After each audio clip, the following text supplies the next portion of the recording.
बच्चों आइए प्रश्न को देखते हैं। प्रश्न दिया गया हमें सारणिक दे रखे, इसका मान ज्ञात करना है। बच्चों इस प्रश्न की जो हमारी मुख्य अवधारणा वो क्या बनती है? मुख्य अवधारणा। हम जानते हैं बच्चों कि जब हम सारणी को हल करते हैं तो इसके हमारे चिन्ह क्या होते हैं? इसके हमारे चिन्ह होते हैं, पहले होता है प्लस, फिर माइनस, फिर होता है प्लस, इसके बाद माइनस, प्लस माइनस, और इसके बाद प्लस माइनस प्लस। जब हम सारणी का प्रसार करते हैं तो ये हमारे क्या होते हैं? चिन्ह यूज होते हैं। अब ये देखो बच्चों, हम जानते हैं सारणी में हमारी पंक्ति और स्तंभ क्या होते हैं?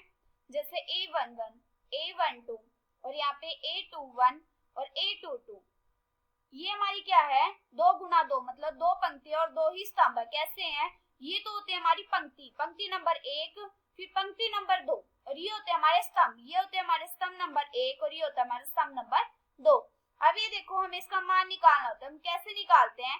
सबसे पहले इसमें क्या उठाते हैं? हमारा स्तंभ नंबर 1, इसमें क्या होता है? हमारा स्तंभ नंबर 1 और पंक्ति नंबर 1 उठाते हैं, मतलब A11 उठाते हैं, तो इसमें हमारी पंक्ति नंबर 1 और स्तंभ नंबर 1 हट जाता है, तो क्या बचता है? A22। और ऐसे ही हमारा दूसरा उठता है, पंक्ति नंबर 1 और स्तंभ नंबर 2 उठता है, तो जब हमारी पंक्ति नंबर 1 और स्तंभ नंबर 2 उठता है तो इसमें क्या होता है? हमारी पंक्ति नंबर 1 हट जाती है और स्तंभ नंबर 2 हट जाता है, तो A21 हो जाता है। अभी देखो, हम इसका मान आराम से निकाल सकते हैं। हमें क्या सारणिक दे रखी है? हमें दे रखी है कोस अल्फा,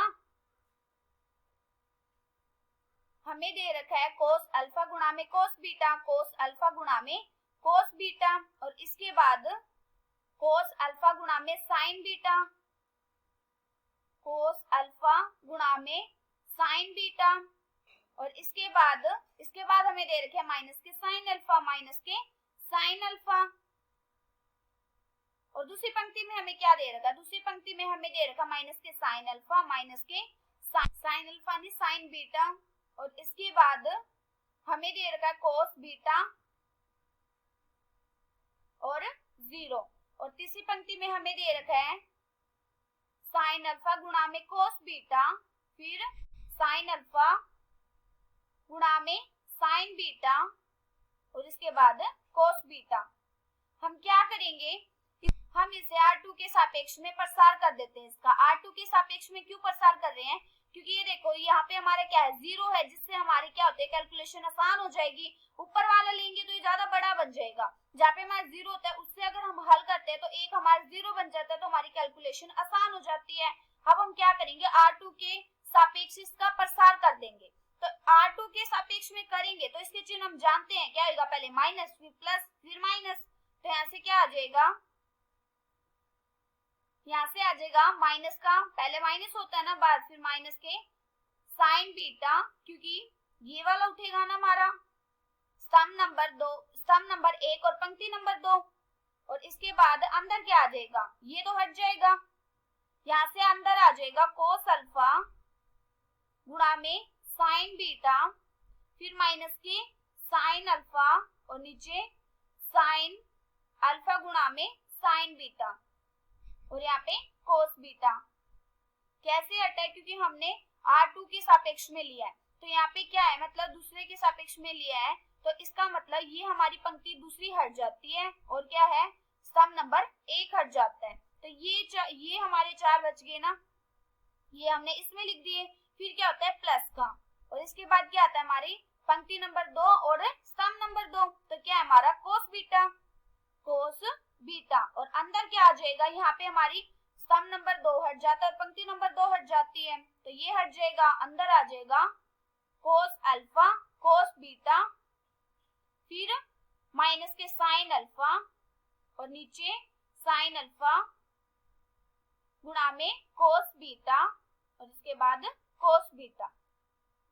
और आगे वाला जो हमारा आएगा वो क्या है? पंक्ति नंबर 2 और स्तंभ नंबर 3, ये तो हमारा 0 ही बन जाएगा, पूरे को ही 0 बना देगा, क्योंकि बार गुणा में आ जाएगा, तो ये तो इसको लिखने का फायदा है नहीं। यहाँ पे लिख देते हैं माइनस के 0।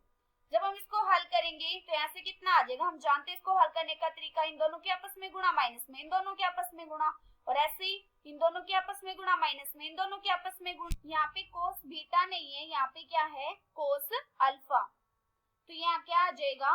Cos alpha. यहाँ पे भी कोस अल्फा आएगा और यहाँ पे भी कोस अल्फा आएगा, कोस बी कोस अल्फा। अब ये देखो हम इसको हल करने का तरीका जानते हैं, इन दोनों के आपस में गुणा, माइनस में इन दोनों के आपस में गुणा, और ऐसे ही इन दोनों के आपस में गुणा, माइनस में इन दोनों के आपस में गुणा। तो यहाँ से कितना आ जाएगा, अब ये देखो माइनस से माइनस कट जाएगा, बाहर क्या आ जाएगा, बाहर आ जाएगा साइन अल्फा साइन बीटा, और अंदर आ जाएगा गुणा करने के बाद कोस की घात 2 अल्फा, कोस की घात 2 अल्फा गुणा के साइन बीटा, फिर प्लस के साइन की घात 2 अल्फा गुणा में साइन बीटा, फिर प्लस के, इसके बाद क्या है, इसके बाद हमारा कोस बीटा कोस बीटा, और ऐसे इन दोनों के आपस में गुणा करेंगे तो कितना आ जाएगा, कोस की घात 2 अल्फा गुणा में कोस बीटा, फिर प्लस के साइन की घात 2 अल्फा गुणा में कोस बीटा।